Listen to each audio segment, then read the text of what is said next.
Okay, so today we're going to be looking at the Vax Swift Turbo pet vacuum. Is it a pet vacuum? Well, it must be because it has a turbo brush.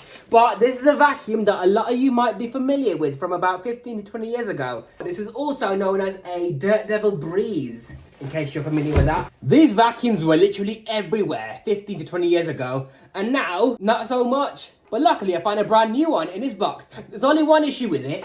The handle snapped off. But if you have a shed load of hoovers like I do, I have found a spare handle that fits it. Look how flimsy this plastic is.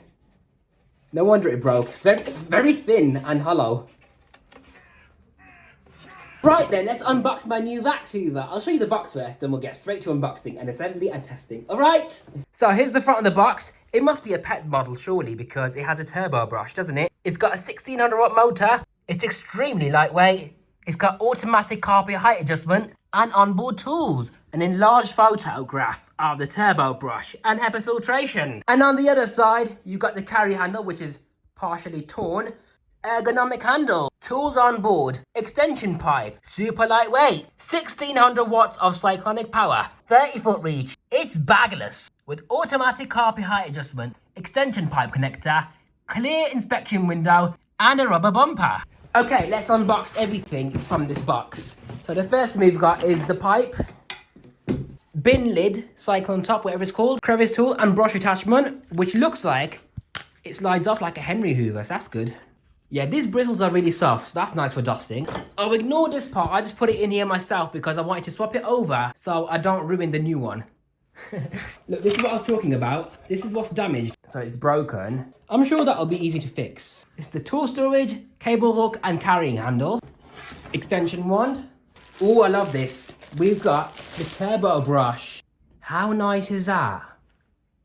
We've got the bottom unit of the vacuum. So basically the main motor unit.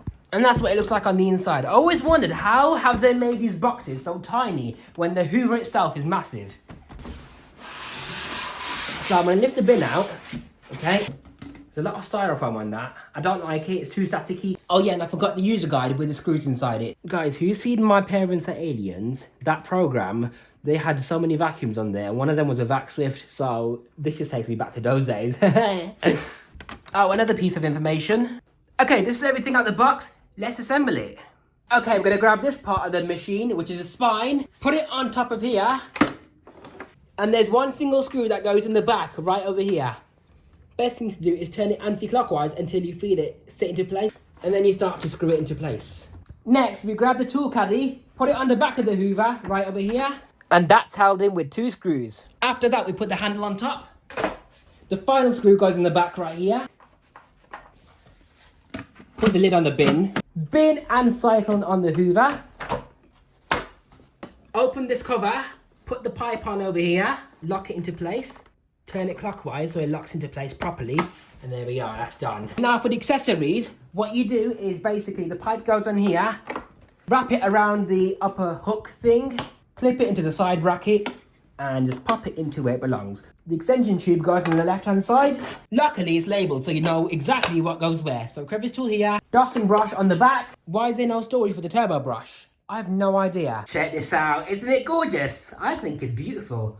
By the way, over here, from my spare scrap of Vax Swift, this is the spare bin I'm going to be using so I don't ruin the brand new one, okay? So that's nice and handy, along with the clear window as well, as you saw earlier. So this turbo brush opens up on the back from this clip right here, but I just like to turn it around so I don't lose it. The cover comes off like so, and then you can access it for cleaning. The bristles are extremely soft, so it doesn't really do much. And the brushes also come to almost a complete stop when the sole plate hits the surface. But I do like the bearings in this, I think it spins really well. Now, a lot of people don't like these Hoovers, and I'll tell you why. Because they don't clean very well. I'm sure the Dirt Devil version is far better, but the Vax version doesn't really do that well because this is the brush bar, right? These bristles are extremely soft, and you got 2 rows of these as well. As for brush bar bristle length, this is how far they stick out the base, so it's pretty good actually. We've got 1, 2, 3, 4 large debris channels, and also a bit of edge cleaning going on because of these little cutouts. These aren't height adjustment wheels, they're just normal rollers that only make the head lift away from the floor when the machine is upright. And as we know, to empty this machine, you press on this button right here. Then you can twist open the lid, and here's your plate filter which tells you to change it. Why is there no gasket between the lid and the bin? Imagine all the suction that could be leaking out of these gaps. Shocking, honestly.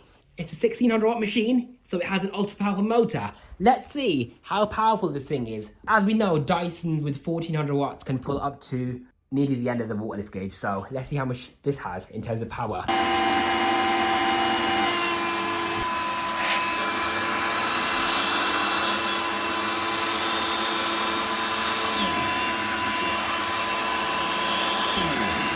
Wow, such a noisy hoover, honestly. Let me cover this valve with some tape, see if it works any better. Right, I've covered these vents with some tape. Let's see if it's any better now.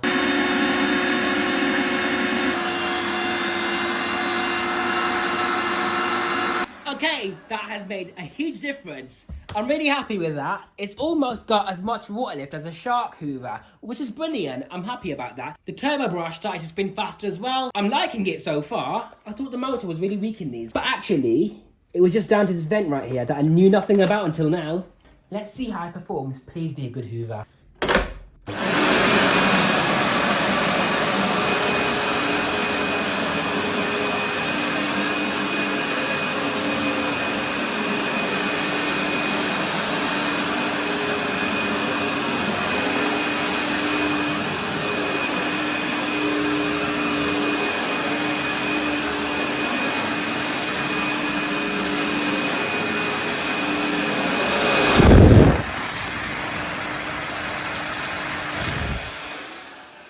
It's going to need a new belt because obviously it's... Ooh, whoa, whoa, whoa, whoa, whoa. Hold up. Hold on, let me put new belts on. Okay, let's quickly change the belt. I'll show you how to do it as well. So on the bottom of the hoover, you've got 1, 2, 4 screws. The vacuum is obviously unplugged. So with all these screws removed, you can then lift out the sole plate like so. See, I don't like this. Why is it now sealed around the sole plate? Either. Honestly. See how this spins too easily? You know this belt is on the way out. It's too stretched out, so it needs to be replaced. So you pull this out. Here's the old original belt, and here's the brand new belt. You can see the difference between the old and the new one. In case you're wondering, this is a Hoover wind tunnel belt that I'm using. Ugh, this is going to be jarring, bruv. Ugh. People are getting road rage outside, yeah, and I'm here getting brush bar rage. Honestly. So you lift this up all the way to the top. Okay, I think we're done. And then you just turn the brush bar a few times to make sure it's spinning freely and it's not jammed at all. Put the sole plate back on. Okay, now that's plugged in. Let's see how much better it works. Yeah,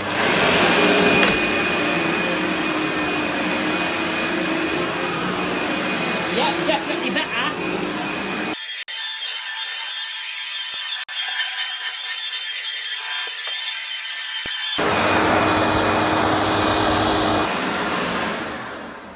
Do you know what? These are not as bad as I remember them being. Probably because of the vent that I blocked up now. So it's working a bit better. And obviously, being brand new, it's got a brand new brush bar, brand new filter. This is what we picked up so far. Here's the state of the filter right now. Not very dusty, but obviously it's going to be dusty. Do you know what? That's shocking, actually. Do you remember when I showed the DC27? This has picked up more than the DC27. Look at that. Lots of fine grit. Well, these aren't exactly good vacuums. I'm sure the Dirt Devil version is better because of the more aggressive brush bar. It's just a shame that the brush bars that we got over here aren't as aggressive. So imagine how much better it would be with an updated brush bar. How many stars would I rate this machine out of 10? I would say a solid 5 out of 10 because I like that it's lightweight. It's got a short, simple air path. It's got a huge bin capacity. It's got a turbo brush, it's got accessories on board. Do you know what no one seems to mention about these machines? Despite the filters clogging all the time, the motors in these seem to be high quality. Imagine all that dust clogging the filters all the time over its life period, and it still keeps on going. This machine must be a warrior. I just wish that it had a bit more agitation. And it doesn't really need these large debris gaps in the front of the cleaner head because yes, it might be good for large debris pickup and a bit of airflow. Obviously, a lot of it's going to be leaking out these gaps, so it means less of the airflow is going into your carpets where it matters. Right guys, I've changed the clear window, but obviously it's a different design, so this will have to do for now. I don't want to ruin the brand new one, do I?